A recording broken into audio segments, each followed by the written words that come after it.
సంగీత్ నగర్లో కుమారుడు కుమార్తెతో కలిసి దంపతులు నివాసం ఉంటున్నారు. వారిద్దరు కూడా ఉద్యోగరీత్యా బయటకు వెళ్ళినటువంటి తర్వాత ఇంట్లో ఉన్నటువంటి ఆ బాలికను ఈ దారుణ హత్యకు గురి చేశారు.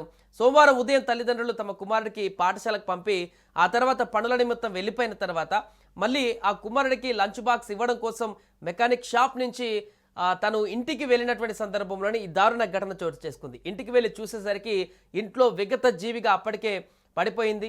సో ఉదయం 9-8 గంటలకు స్కూల్కి వెళ్ళి 12:30కి అటు వచ్చే వరకు మరలా ఇంటికి వచ్చే వరకే ఈ యొక్క ఘటన అంతా కూడా జరిగిపోయింది. అంటే సుమారు 10, 11, 11:30 ఈ ప్రాంతంలోనే హత్య జరిగినట్టుగా కనిపిస్తుంది.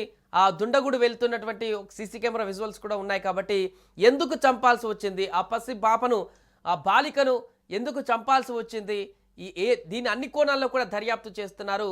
పూర్తిగా ఈ యొక్క ఘటన మాత్రం ఇప్పుడు సంచలనంగా మారింది. అభం శుభం తెలియనటువంటి ఒక బాలికను హత్యకు గురవ్వడం పట్ల అక్కడ ఉన్నటువంటి స్థానికులందరూ కూడా తీవ్ర దిగ్భ్రాంతి వ్యక్తం చేస్తున్నారు. తల్లిదండ్రుల రోదనలు అయితే మిన్నంటిపోయాయి. కుటుంబ సభ్యులు కూడా ఈ ఘటన పట్ల తీవ్ర ఆందోళన చెందుతున్నారు. బాలిక మృతి చెందడం అనేది కూడా వారు జీర్ణించుకోలేకపోతున్నారు. ఈ హత్య చేసినటువంటి వ్యక్తులు ఎవరైనా కూడా కఠినంగా శిక్షించాలంటూ కూడా చెప్తున్నారు. బాలనగర్ డీసీపీ సురేష్ కుమార్ ఘటనా స్థలానికి చేరుకొని పరిశీలించారు. కుకట్పల్లి పోలీసులు కేసు నమోదు చేసి దర్యాప్తు కూడా చేపట్టారు. డాగ్ స్క్వాడ్, క్లూస్ టీమ్స్తో పూర్తిగా ఆధారాలను కూడా సేకరించారు. బాలిక మృతదేహాన్ని పోస్టుమార్టం నిమిత్తం గాంధీ ఆసుపత్రికి తరలించారు. ఇక ఈ ఘటన ఒక్కసారిగా కుకట్పల్లిలో ఉన్నటువంటి ప్రజలందరూ కూడా భయకంపితులను చేసింది. సహస్ర తండ్రి మొదట చూశారు కాబట్టి ఆయన కూడా వివరాలు అడిగి తెలుసుకున్నారు పోలీసులు.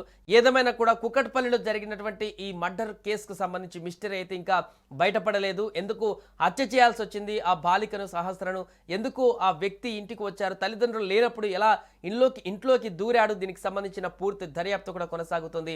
హత్యకు గల కారణాలేంటి, హత్యకు వెనుక ఎవరున్నారు, ఇంకా ఎలాంటి ఈ హత్య వెనుక ఇంకెలాంటి కోణాలు ఉన్నాయనేది కూడా పోలీసుల దర్యాప్తులు అయితే బయటకు వచ్చే అవకాశం ఉంది. ఏదేమైనా కూడా నిన్న జరిగింది, ఒకరోజు గడిచినా కూడా ఆ బాలిక హత్యకు సంబంధించి అయితే ఇప్పటి వరకు ఒక అధికారికంగా కంక్లూజన్ అయితే రాలేదు.